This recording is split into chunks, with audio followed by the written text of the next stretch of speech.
Magandang araw sa inyo mga katsambalay. Dito tayo sa manukan natin. Siyempre everyday. Kailangan tayo dito everyday. Tinutulungan natin yung mga kasamahan natin dito. Yung araw-araw na ginagawa namin. Siyempre gusto ko nakakatulong pa rin ako sa kanila. So, nandito yung ibang ano natin mga bagong na-harvest natin noong early bird. Titingnan natin sila ngayon. Share ko yan sa inyo.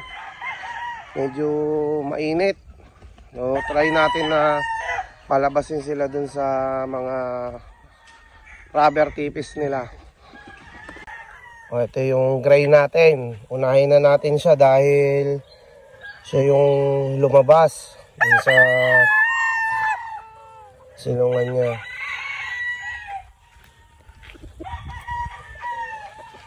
So, ayan yung mga bagong harvest natin. Meron din dito. Ayan. Saka ito.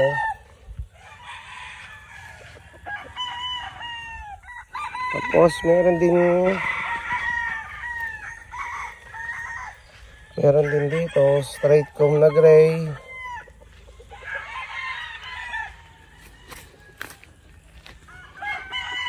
Tingnan natin. Yung iba kasi nakapasok na dun sa ano.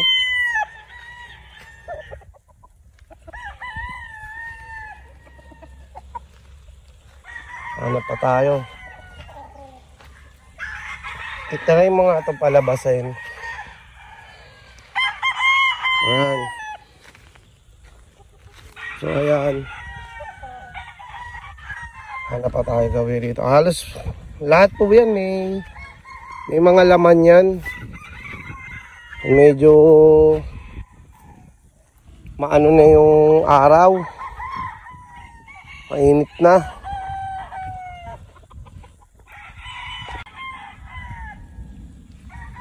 So ayan, kasama yan.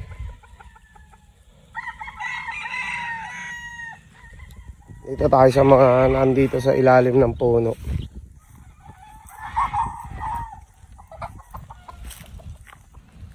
Ayan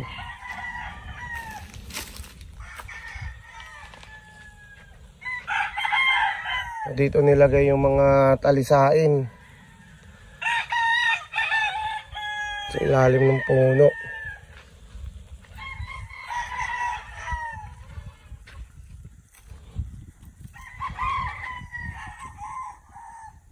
Ito Paul Spark.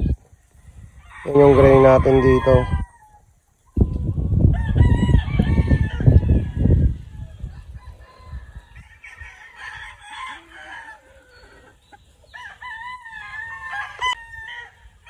Ayan mga sweater natin. Yung mga sweater na stag. Tapos yung mga Gilmore. Ayan sila.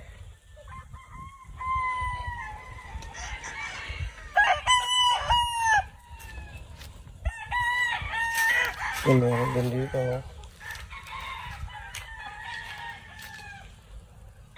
Ayan, ito meron pa rito.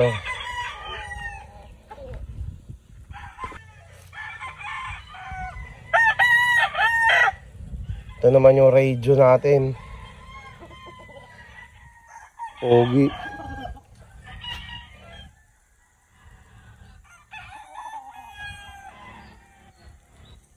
Yung ibang manok natin na yan. Ayan sila.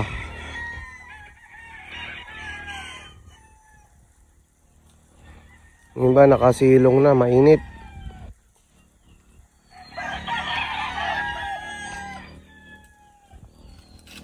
Yung isa sa gray dito.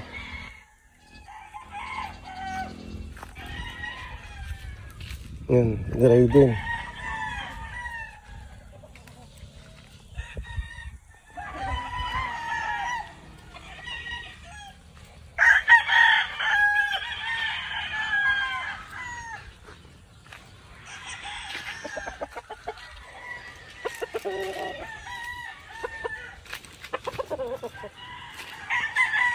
Mga broodjack natin yan.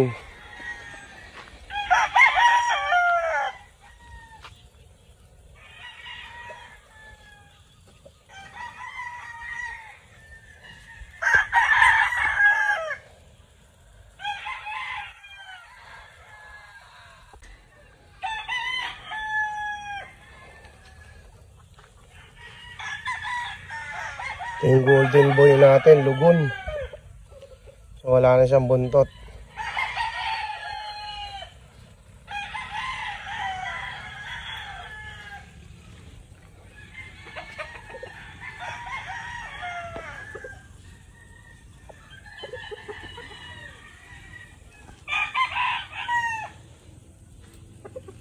So ayan mga katsambalay, na i-share ko sa inyo yung ibang mga stags natin.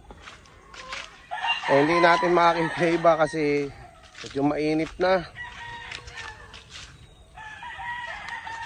Pero mabuti iba lumalabas.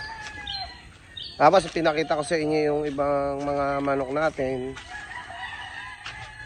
So, gusto ko munang magpasalamat sa lahat po ng nakapanood po nito. Maraming salamat po sa inyo. Kung nagustuhan nyo po yung video, paki-like po. Maraming salamat po dun sa mga bagong subscriber natin. Maraming salamat po. Hanggang dito na lang po muna mga katsambaline. Ingat po tayo palagi. God bless po.